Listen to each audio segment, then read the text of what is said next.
What's going on, guys? It's your boy Don here, and welcome back to our third installment on the videos that we are dropping because of the fact that we hit Elite 3 during the sweatiest weekend league of the year. For me personally, I'm showing you all of my custom tactics that help me get to Elite 3. You can pick which one better suits you. Try all four of them. This is the third installment. If you do like these custom tactics, please let me know down in the comments, and also drop a like on this video and subscribe so you know exactly when this video does go live. Put the bell on, sorry, so you know exactly when this video does go live, and subscribe to the channel. If you want to come check me out on Twitch, the link to my Twitch is down below in the description. So without further ado, let's get into the video. All right, so we are now in the 4-4-2, the second version. Okay, so this formation, I'll be honest with you, I used it when I was a goal down and I wanted to go forward a little bit more and control and get more be more creative in the final third. Again, I do not want to sacrifice my defensive security. I'm very much a defensive minded coach. Let me just add that to the video. So as much as I want to create more opportunities in the final third. Again, not at this moment in time do I want to give up my defensive security. Okay, so again, in all my, if you haven't, I'm not going to go into a lot of detail why I've gone into my why my goalkeepers this way. Come check out my other videos. I'm assuming you'll be checking out my other videos that I've released on the channel. But I've got my goalkeeper on comes across as a sweeper keeper, two centre mids. Is stay back while attacking. Again, with this one, my I've got to make sure should be on overlap. Stay back while attacking, overlap. So when I do trigger my fullbacks going forwards, they'll make an overlapping run as opposed to an inverted. It depends on your style of play, but I just feel the overlapping run is more effective than the inverted run because you want to create more options on the outside. The wider you attack, the more your player, your opponent will want to try and close that person down, and what it does, it creates gaps in their team. Now, Vidal and Gerrard, they are on stay back while attacking, cut passing lanes and cover center as well. So when I do have the ball, they are going to push up with the team, okay, when we do have the ball, but at the same time they're not going to go into the box. All right, that's one thing I've made sure they are not going to go into the box. So if you do lose the ball, they will be there to just recycle the play and keep the ball moving. So then when you don't have the ball, they will pretty much sit in this position here. If you do not hold on to second man press, do not pull Vidal away from Maldini unless Fabio needs a bit of support and Mane's nowhere near. Then obviously bring Vidal in to try and help, but try your best to try and keep Vidal and Gerrard just in front of their two centre mids. All right, try your best because that is the danger area where your opponent wants to attack. All right, I got Mane and Adama Traore on comeback on defense. All right, people think that probably is too much of a defensive move. It's not actually, because when you do get the ball back, they're not sitting in front of sort of next to your strikers, but they're just beside your centre mid, so you can create a nice little 1-2 and you're away. I've got probably two of the fastest players in the game other than Mbappe and a few other players, but I've got Team Mane and Adama Traore as well. Both got, I think Mane is like 99 pace, Adama's like 99 pace, so therefore they're gonna get away. As soon as I do a 1-2 with them, they're away. All right, so I've got them on comeback on defense. It's just in terms of their positioning that I want, not in terms of their behavior, but just in terms of they're in a position where I can use them when I want to go forwards, and obviously when I don't have the ball, they're where I need them to be when I want to use them to help out my team. Messi on this occasion, I've got Messi on false 9, because what Messi will do when we do have the ball, Messi's going to drop into a bit of a cam position for me. So if you look at what false 9 says, it says drops into the midfield to create attacking space for teammates and has time and space, I'm pretty sure, to pass the ball, to dribble, or to pass, or to pick up passes. Okay.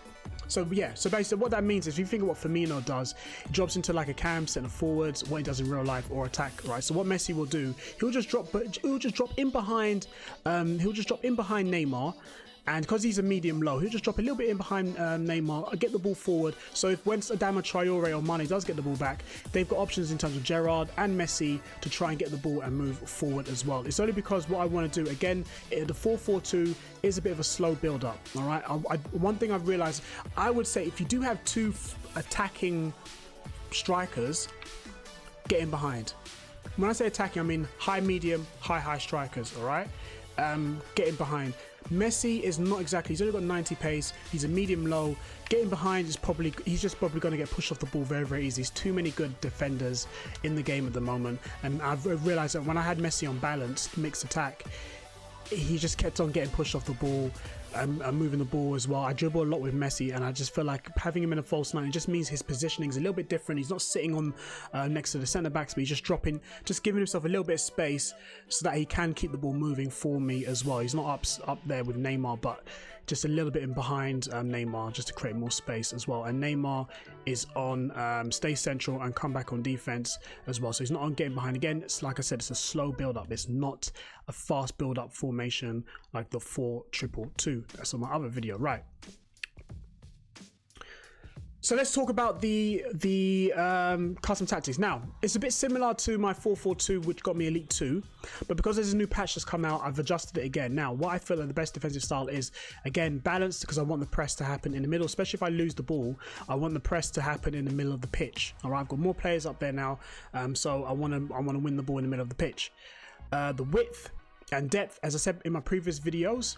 If it is the first time you're watching my video, this video, what I've said in my previous videos, I want to replicate the overload ball side, okay?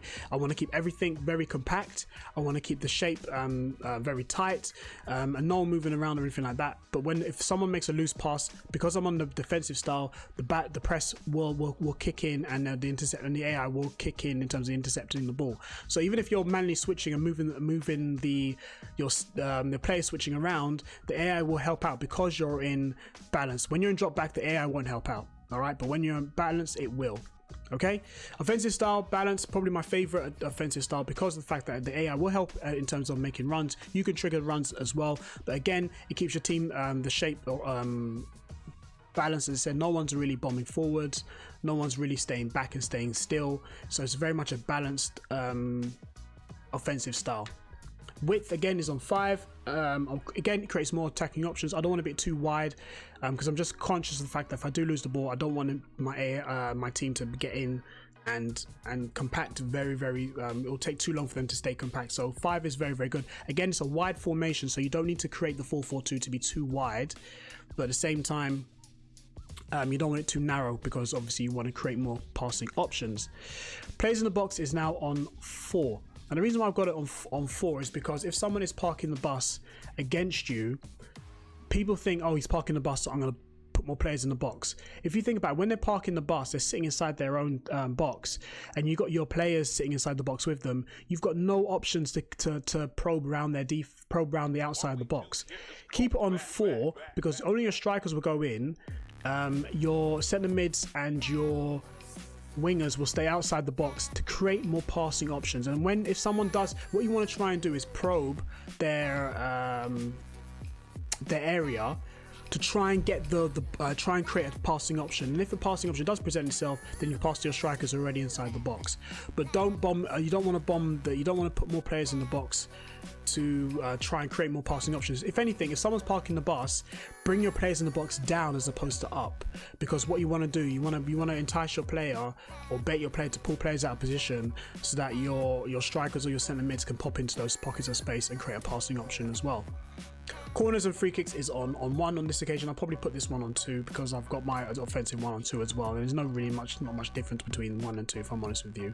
It's just a case of you got another pass, and also as well if it's on 1, you got someone defending, helping out defense. But it makes no difference. I play all my free kicks short.